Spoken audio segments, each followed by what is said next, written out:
नमस्ते छात्रों, आज हम व्यवहारिक हिंदी के अंतर्गत दिया हुआ पाठ प्रकाश उत्पन्न करने वाले जीव इस पाठ का अध्ययन करेंगे। यह एक शोधपरक लेख है। हम देखते हैं दुनिया भर में कई ऐसी विचित्र और खूबसूरत चीज़ें हैं जिन्हें देखकर हमें अवतार फिल्म के पैंडोरा ग्रह की याद आ जाती है। हमारी पृथ्वी भी प्राकृतिक सौंदर्य से भरी पड़ी है। यही वजह है कि धरती के हर कोने में प्रकृति की सुंदरता किसी न किसी रूप में देखने को मिल ही जाती है। चाहे कि खूबसूरत रंगों से भरे जंगल हो, पहाड़ हो या फिर खूबसूरत जीव जंतु ही क्यों न हो। आज हम ऐसे ही बेहद खूबसूरत जीवों के बारे में जानेंगे जो अंधेरे में चमकते हैं। तो पहले हम पाठ पढ़ने से पहले लेखक का परिचय देखते हैं। डॉक्टर परशुराम शुक्ल जी का जन्म 6 जून 1947 को उत्तर प्रदेश के कानपुर में हुआ। आप बाल साहित्य लेखन में जितने सिद्धहस्त हैं उतने ही पशु जगत का विश्लेषण करने में भी सिद्धहस्त माने जाते हैं। आपके बाल साहित्य में बालकों के मनोविज्ञान और कार्य व्यापार का बड़ी सूक्ष्मता से अंकन हुआ है। तो भारतीय वन्य जीवों का अनुसंधान पर अध्ययन और लेखन आपके लेखों और पुस्तकों द्वारा प्रकट होता है। आपकी अनेक कृतियों का अंग्रेजी, उर्दू, पंजाबी, सिंधी आदि भाषाओं में अनुवाद हुआ है। विषय के अनुसार भाषा का प्रयोग आपकी भाषा की विशेषता है। आपको राष्ट्रीय स्तर के अनेक पुरस्कारों से सम्मानित किया गया है। उनकी प्रमुख कृतियाँ जासूस परमचंद के कारनामे, बाल धारावाहिक, नन्हा जासूस, बाल कहानी संग्रह, सुनहरी परी और राजकुमार, बाल उपन्यास, नंदनवन, आओ बच्चों, गाओ बच्चों, मंगल ग्रह जाएंगे, बाल कविता संग्रह आदि। लेख लिखने की परंपरा हमारे यहाँ बहुत पहले से चली आ रही है। लेख में वस्तुनिष्ठता, ज्ञानपरकता, शोधपरकता जैसे तत्वों का समावेशकता रहता है। लेख समाज विज्ञान, राजनीति, इतिहास जैसे विषयों पर ज्ञानवर्धन करने के साथ साथ जानकारी का नवीनीकरण भी करते हैं। लेख में उदाहरणों का समावेश लेख को रोचकता प्रदान करता। अब पाठ परिचय देखो। प्रस्तुत पाठ में प्रकाश उत्पन्न करने वाले जीव जैसे विषय पर प्रकाश डाला गया है। जुगनू को छोड़कर ऐसे असंख्य जीव हैं जो प्रकाश उत्पन्न करते हैं।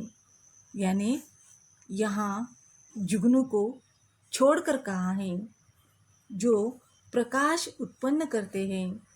इस तथ्य से शायद हम परिचित न हो, परंतु लेखक की शोधपरक दृष्टि इस सत्य को विश्लेषित करती है और हम इस वैज्ञानिक सत्य से अवगत होकर विस्मित हो जाते हैं। विस्मित यानी आश्चर्यचकित हो जाते हैं। लेखक कहना चाहते हैं कि हमें विज्ञान की आँखों से अपने आसपास की दुनिया को देखने की आवश्यकता है। संसार में व्याप्त असंख्य अज्ञात तथ्यों की जानकारी हमें प्राप्त होती है और हम इस वैज्ञानिक सत्य से अवगत होकर विस्मित हो जाते हैं।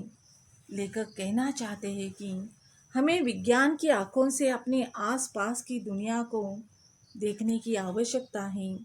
संसार में व्याप्त असंख्य अज्ञात तथ्यों की जानकारी हमें प्राप्त होती है। लेखक ने आपके समक्ष बहुत अच्छा पाठ प्रस्तुत किया है जो हम पढ़ने के लिए जाएंगे। इसमें लेखक कह रहे हैं कि विज्ञान में आपको असंख्य आँखें होनी चाहिए।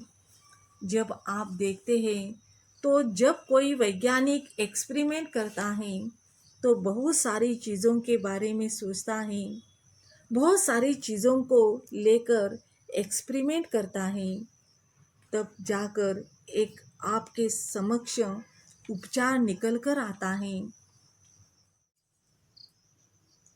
तो यहाँ पर भी लेखक आपको यही बताना चाहते हैं और यही आपसे आग्रह भी कर रहे हैं कि आपको अन्य तथ्य, अन्य मुद्दों को लेकर भी जानकारी प्राप्त करनी चाहिए। अब हम लेख पढ़ना शुरू करते हैं। मानव सहित विश्व के अधिकांश जीवों के जीवन में प्रकाश का बहुत महत्व है।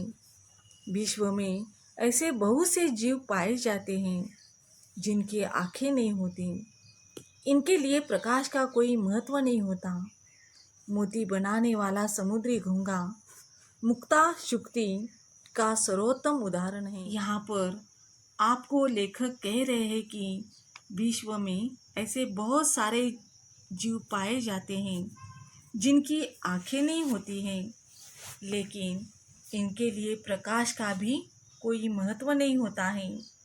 उदाहरण आपके समक्ष इन्होंने प्रस्तुत किया है कि जिस प्रकार से समुद्री घोंघा, उसे प्रकाश की कोई आवश्यकता नहीं है,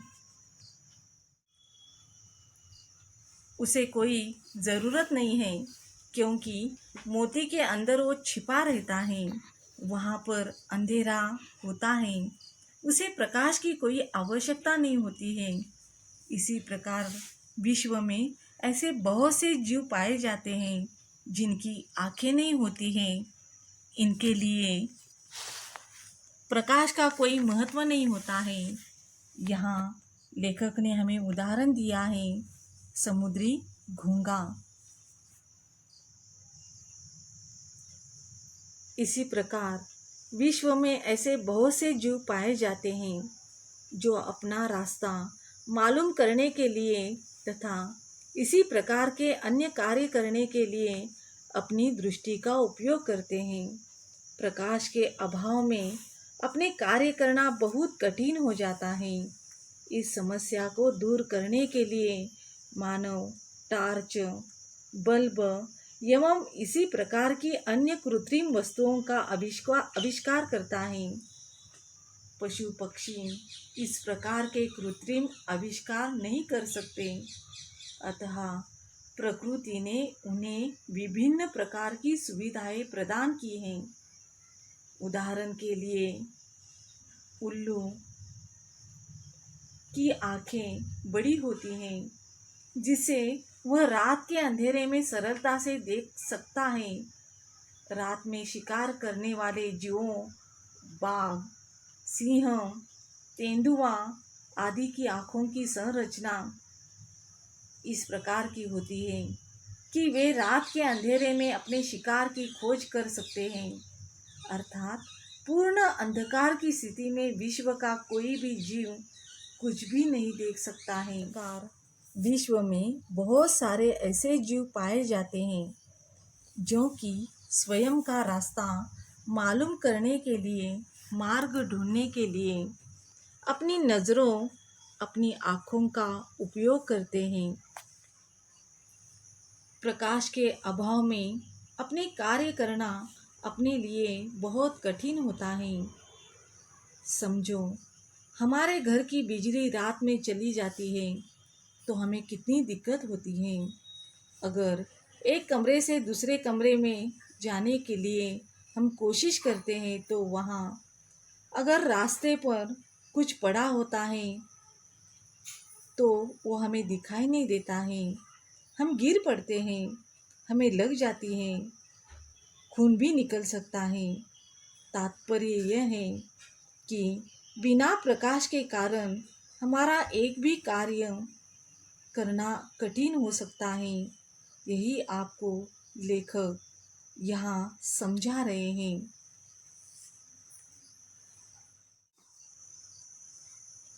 इस समस्या को दूर करने के लिए मानव टार्च,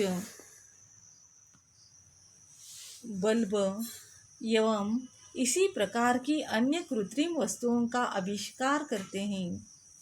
पशु पक्षी इस प्रकार के कृत्रिम आविष्कार नहीं कर सकते हैं, अतः प्रकृति ने उन्हें विभिन्न प्रकार की सुविधाएं प्रदान की हैं। उदाहरण के लिए उल्लू की आंखें बड़ी होती हैं, जिससे वह रात के अंधेरे में सरलता से देख सकता है। रात में शिकार करने वाले जीवों, बाघ, सिंह, तेंदुआ आदि की आँखों की संरचना इस प्रकार की होती है कि वे रात के अंधेरे में अपने शिकार की खोज कर सकते हैं। अर्थात पूर्ण अंधकार की स्थिति में विश्व का कोई भी जीव कुछ भी नहीं देख सकता है। यानी प्रत्येक जीव को प्रकाश की आवश्यकता होती है। विश्व में ऐसे भी अनेक जीव पाए जाते हैं जिन्होंने अपने शरीर पर प्रकाश उत्पन्न करने वाले अंग विकसित कर लिए हैं तथा अपनी आवश्यकता अनुसार इन अंगों से प्रकाश उत्पन्न करते हैं। इस प्रकार के जीवों को प्रकाश उत्पन्न करने वाले जीव कहते हैं। प्रकाश उत्पन्न करने वाले जीव अपने प्रकाश का उपयोग ठीक उसी प्रकार करते हैं जिस प्रकार मानव टॉर्च, बल्ब आदि का उपयोग करता है, किंतु मानव और प्रकाश उत्पन्न करने वाले जीवों के प्रकाश में बहुत अंतर होता है।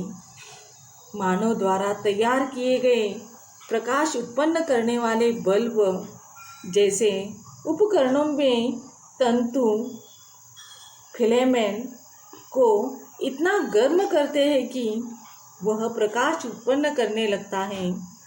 इस प्रकार के उपकरणों में प्रकाश के साथ ही ऊष्मा, हीट भी उत्पन्न होती है, अतः इसे गर्म प्रकाश, हॉट लाइट कहा जा सकता है।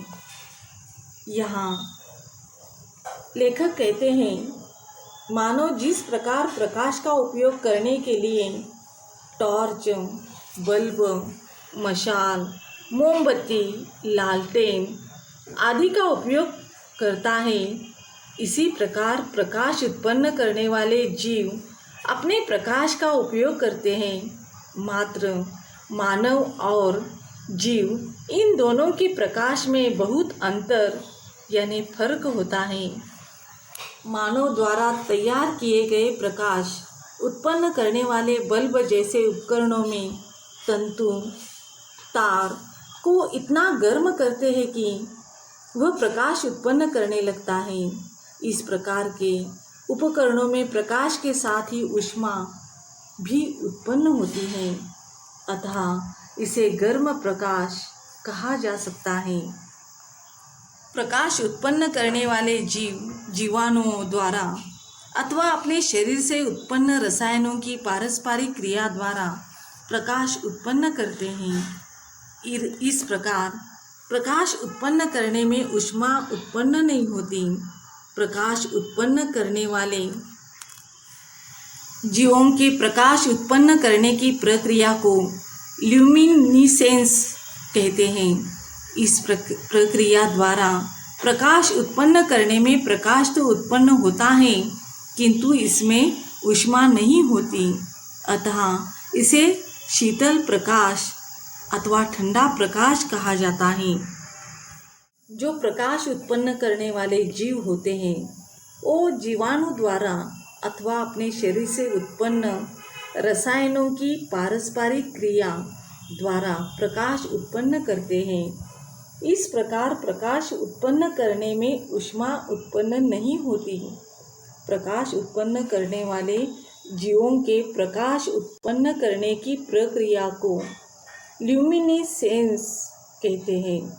इस प्रक्रिया द्वारा प्रकाश उत्पन्न करने में प्रकाश तो उत्पन्न होता है, किंतु इसमें ऊष्मा नहीं होती है। जैसे टॉर्च, बल्ब जैसी ऊष्मा नहीं होती है। अतः इसे शीतल प्रकाश अथवा ठंडा प्रकाश कहा जाता है, क्योंकि उसमें ऊष्मा नहीं होती है। धन्यवाद।